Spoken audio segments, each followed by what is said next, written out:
Waalaikumsalam warahmatullahi wabarakatuh. Bismillah, walhamdulillah, wassalatu wassalamu ala rasulillah. Alhamdulillahirrabbilalamin, kita bisa masuk dalam video yang keempat tentang proyeksi timbulan sampah. Masih dalam tugas perencanaan pengolahan sampah. Video ini memang sengaja dibuat untuk membantu teman-teman dalam mengerjakan tugas. Tentunya arahan dan bimbingan dari asisten juga tetap menjadi hal yang nomor satu. Video ini sebagai pendamping mudah-mudahan dapat membantu apa yang dirasa sulit. Selamat menikmati.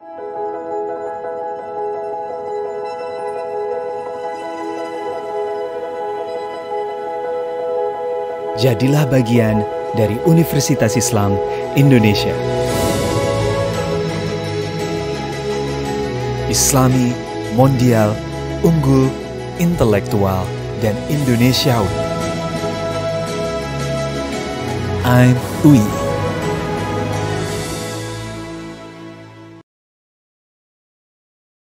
Masuk di bagian yang keempat terkait dengan proyeksi timbulan sampah.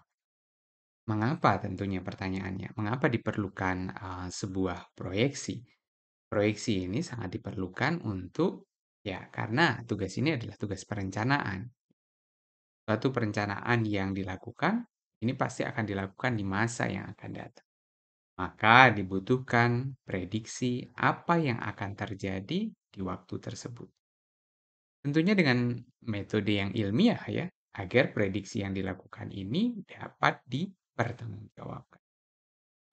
Kalau tidak ya akan sulit pastinya ya. Oke, baik selanjutnya adalah jadi proyeksi ini sangat dibutuhkan pastinya oleh seorang perencana. Maka proyeksi di dalam tugas perencanaan ini juga harus dilakukan karena terkait dengan periode-periode perencanaan yang ada di masa yang akan datang. Langkah-langkah melakukan proyeksi timbulan sampah adalah jumlah sampah yang dihasilkan oleh suatu lokasi pastinya akan sangat tergantung pada jumlah penduduk di lokasi tersebut.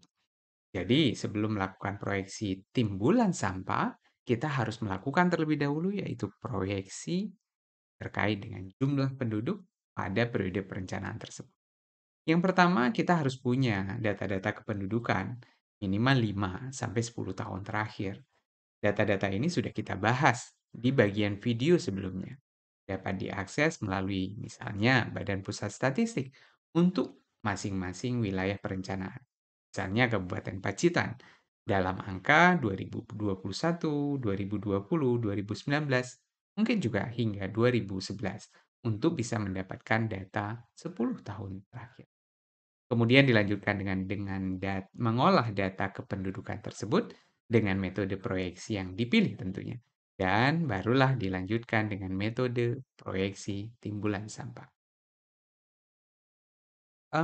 Manfaatnya proyeksi dari kependudukan ini pastinya kita akan mengetahui keadaan penduduk masa kini, yaitu berkaitan dengan penentuan kebijakan kependudukan, serta perbandingan tingkat pelayanan yang diterima penduduk saat ini dengan tingkat pelayanan yang ideal. Targetnya berapa nih? Ada gap tidak dengan kondisi saat ini? Mengetahui dinamika dan karakteristik kependudukan ya di masa mendatang, yaitu berkaitan dengan penyediaan sarana prasarana.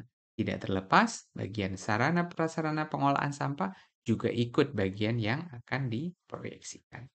Yang ketiga itu mengetahui pengaruh berbagai macam kejadian terhadap keadaan penduduk di masa lalu, masa kini, dan masa yang akan datang. Melihat dari manfaat dari proyeksi kependudukan, halnya ini menjadi hal yang sangat penting untuk kita lakukan dan dicermati agar tidak keliru untuk dihitung. Yang pertama, mengolah data kependudukan. Ya. Terlebih dahulu kita punya data kependudukan 10 tahun terakhir yang tadi sudah dijelaskan dapat diakses melalui berbagai macam portal. Salah satunya adalah Badan Pusat Statistik. Jenis pengolahan data terdapat 3 jenis. Dengan menggunakan yang pertama adalah metode aritmatik. Metode ini yang terutama digunakan untuk memproyeksikan penduduk pada suatu daerah di mana pertumbuhan penduduknya terjadi secara linier, ya. Hasil proyeksi berbentuk suatu garis lurus. Model ini memiliki asumsi bahwa penduduk akan bertambah atau berkurang sebesar jumlah absolut yang sama atau tetap, ya, pada masa yang akan datang sesuai dengan kecenderungan terjadi pada masa yang lalu. Nah, berbagai macam referensi menunjukkan bahwa metode ini hanya digunakan jika data tersedia relatif terbatas, sehingga tidak memungkinkan untuk menggunakan metode yang lain. Referensi yang lain menunjukkan bahwa model ini hanya dapat diaplikasikan untuk wilayah kecil dengan pertumbuhan yang lambat dan tidak tepat untuk memproyeksikan pada wilayah-wilayah yang luas dengan pertumbuhan penduduk yang tinggi. Tentunya ini menjadi sumber wawasan dari teman-teman, namun dalam tugas ini tentunya pertimbangan-pertimbangan ini tidak menjadi pertimbangan kita. Metode yang dapat digunakan seperti terlihat, teman-teman dapat menghitungnya dan kami yakin di beberapa mata kuliah yang lain, metode ini sudah dibahas dengan baik. Yang kedua adalah metode geometrik dengan rumus seperti yang terlihat di layar. Eh, Asumsi dalam model ini adalah penduduk akan bertambah atau berkurang pada suatu tingkat pertumbuhan persentase yang tetap. Menurut berbagai macam referensi menyebutkan adalah proyeksi ini dengan tingkat pertumbuhan yang tetap umumnya dapat diterapkan pada wilayah di mana pada tahun-tahun awal observasi pertambahan absolut penduduknya sedikit dan menjadi semakin banyak pada tahun-tahun akhir. Yang ketiga atau yang terakhir di dalam metode mengolah data kependudukan ini adalah metode eksponensial. Metode ini memiliki asumsi bahwa persentase pertumbuhan penduduk sama setiap hari, ya, yang menyampaikan bahwa ini juga eh, menjadi metode yang sering digunakan, ya.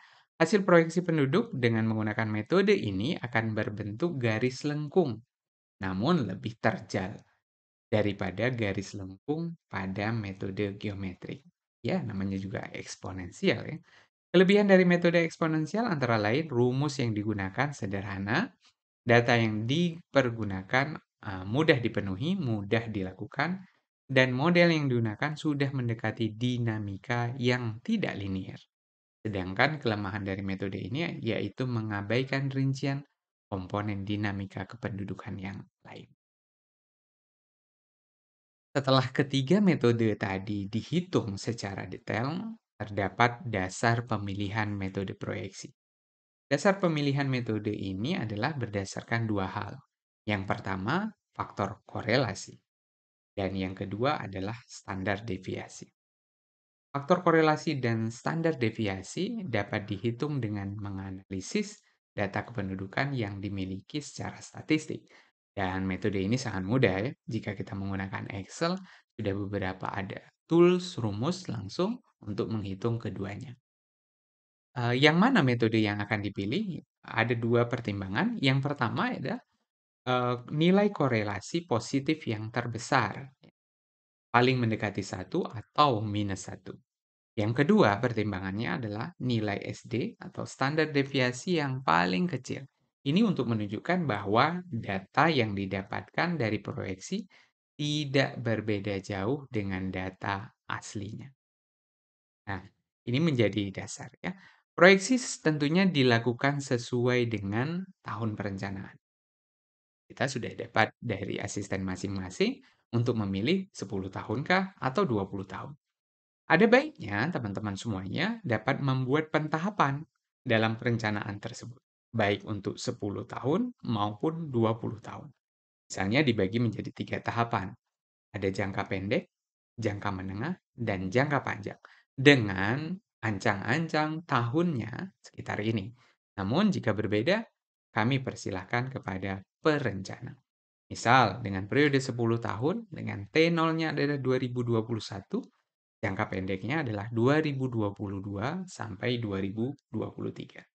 Sedangkan jangka menengahnya adalah 2024 hingga 2027.